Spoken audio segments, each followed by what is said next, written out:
Hi, my name is Riptal. You might know me as Bonikichi. So I've been talking a lot about studying and getting into art lately, but what if we just don't feel like drawing? Sometimes we just don't have enough time, or we might not be in the right headspace to draw. And sometimes we just have bad habits of procrastinating and avoiding our responsibilities. I know I, for one, have had issues with these feelings, and I know just how much they might hinder your growth as an artist. So today I wanted to talk about ways you can get over these feelings, as well as the reason you might be feeling this way.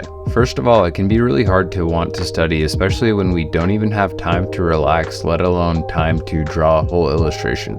And the reality of it is, unless you have the luxury of quitting your day job or dropping out of school to pursue art, then you'll just kind of have to find time to draw when you can. Now, when it comes to drawing illustrations or just sketching around, there's no set time limit that you need to draw every day in order to get better. Even just drawing for 10 to 15 minutes a day could be beneficial for your growth as an artist. You don't have to be drawing for hours and hours, and if you really want to, then you'll just have to learn how to really manage your time. If you don't already, get a schedule going. Try to wake up early and draw, or maybe try to get in some drawing when you get off of work or before you go to bed. And though it may seem like a lot to wake up early just to draw, in the long run, you'll thank yourself for setting up time for your hobbies and interests. And you can use this time to study to get better, or just mess around and sketch whatever you want. Again, there's no one really telling you what you need to draw or how you need to draw, so just have fun and try to find time to draw.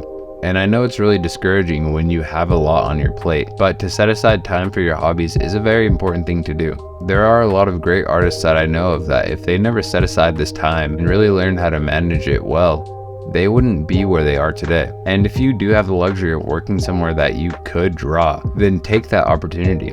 If you have long breaks or you just have a lot of time in between calls, go ahead and pick up your sketchbook and see what you can do. Or like I mentioned in my studying resources video, you can use the method that Kim Jung-gi as well as a lot of other great artists use, is actually just observing and studying your surroundings. You don't always have to have a pen and paper in front of you to draw. You can draw in your head. Imagine how you would draw things, and this will kind of help you get better at drawing and planning compositions. And of course, as you get better at drawing, you'll get faster, and then time won't be too much of an issue.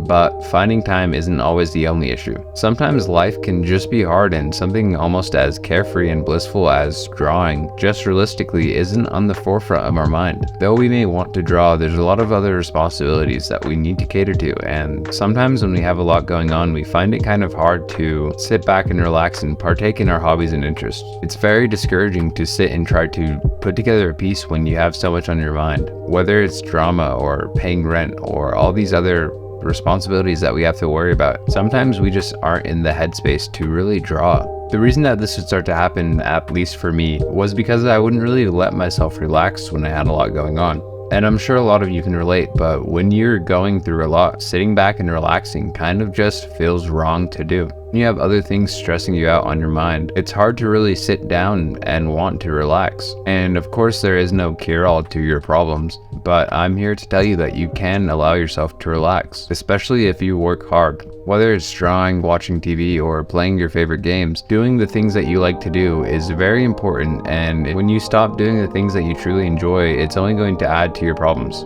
But of course, you shouldn't force yourself to sit and draw if it's only going to stress you out more. You should take it slow at first. If you put too much pressure on yourself and force it, it might end up being a bad experience all around. Just really learn how to enjoy yourself in your pastimes again. Maybe put on your favorite music or show and grab a couple snacks and make it a bit more of a fun activity. Drawing doesn't have to be something where you're always sitting at your desk and working on some seriously insane project. Drawing can look like you just sitting on your couch watching Netflix, eating snacks, and drawing something silly. It doesn't always have to be so serious, so don't force yourself. And that goes especially for those perfectionists out there who always like to do the absolute best they can on things. And while this is good sometimes you can have fun and just mess around. So be sure to find time to relax and draw, but more importantly, find time to relax and just do whatever you really want to do. Though life can be a drag, it doesn't always have to be so serious. You can have fun. Sometimes in life and in art, we get lazy. A lot of us have had times where we know that we could be drawing or that we should be drawing, but we just end up doing something else instead. When you have habits like these, it's really hard to break them at first, and sometimes you just need a little push, some inspiration or motivation. And there are plenty of ways to physically and mentally do so.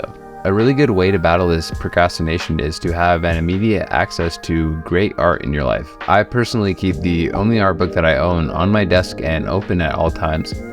as well as my Amazon Echo, which I have displaying all of my favorite artists as well as some of my favorite pieces, so that I can always kind of have inspiration or even a push to want to draw. When you have a more healthy mindset with art and you see great art, it only makes you want to create. And so having this really amazing art just sitting on my desk really helps me want to create more. But sometimes this just isn't enough to get me to draw. And so recently I've started to actually take cold baths and showers in the morning to kind of start my day off with something that I don't want to do. When you start your day off like this and in such a physically and mentally challenging way and are actually able to overcome this, or for better use of words, put yourself to the challenge, you're a lot more willing to go about the other tasks that you didn't really want to do today. And sometimes drawing is one of those tasks.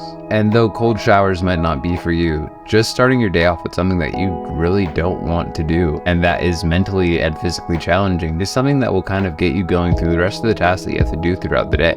Now, whether this is actually a cold shower or just going out for a run in the morning is totally up to you, but challenging yourself mentally and physically is the goal. So don't be too easy on yourself. Do something that you know is hard for you, but that you can overcome if you try hard enough. Building this kind of discipline and consistency will translate over to any skill or hobby that you have. When you become disciplined enough to be able to challenge yourself every single morning, or at least once a week, it'll be very easy to find discipline in yourself to draw or do whatever else you like to do. Sometimes it's just very hard to find motivation to draw, but when you give up on something that you truly enjoy, you risk losing a big part of yourself. There was a time that I almost considered giving up on art, but I really don't know where I would be without it today. And I truly don't know where I'd be now if I just had set art aside because I didn't have time, or because of my mental health, or even just because I'm lazy sometimes and procrastinate. It's very important that you hold on to the things that you love to do, because who knows what can really happen. This time last year, I wasn't taking art seriously at all, and what I envisioned my future as was